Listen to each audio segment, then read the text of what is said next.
Time to do a little bit of maintenance on the old Torana, and I stopped work down tools to do a quick video for Stop the Rust because I'm finding some problems I'd like to share with you now.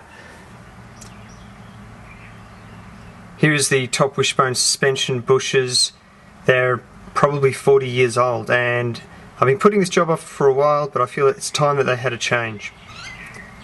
Now I'm starting to pull the car apart. I'm going to drop the cross member down. And here we go, we've got some bolts coming off. There's the other one, nowhere near as perished. There's my homemade clutch linkage, that's another story. And I have found something. That is one big-assed crack in my K-frame. Now, why did this happen? Could it be it's just 40 years old, steel stresses, maybe they made these cars cheap, or I'll tell you what I think. I reckon it had something to do with these springs and shocks. 12 years ago I was very young, stupid, had no respect for this car, and I made the decision to put hard springs and shocks on it just because it was the 90s, and that was what stupid people did to ridiculous cars.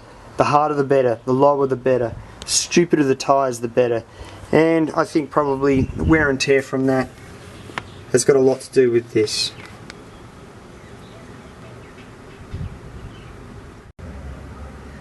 Okay, just for interest's sake, there's some 10-year-old Nolethane, which Nolethane will perish and crack just like rubber.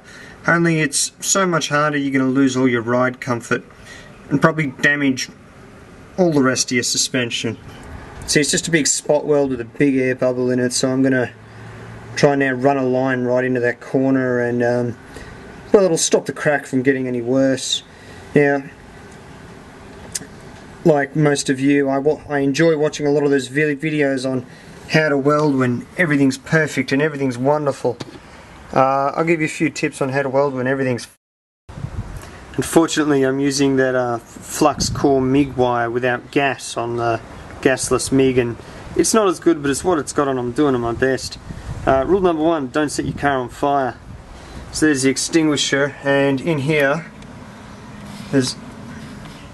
that's soaked with water, that rag. I'm just trying to protect things. I'm really glad I got out a bit of test steel of a similar thickness to play around with, because the wire just wouldn't feed. It could be the wrong tip for the size wire. I put a drill through the bloody thing, and then she started welding brand new, and then I just tweaked my wire feed on full power, and I think it's going to be alright. Well, I'm not kidding myself about being out of the forest yet. Immediately I need to check that other side, and if this car's under stress, if this car's under stress and it's not rigid, well then it's only going to flex somewhere else, isn't it?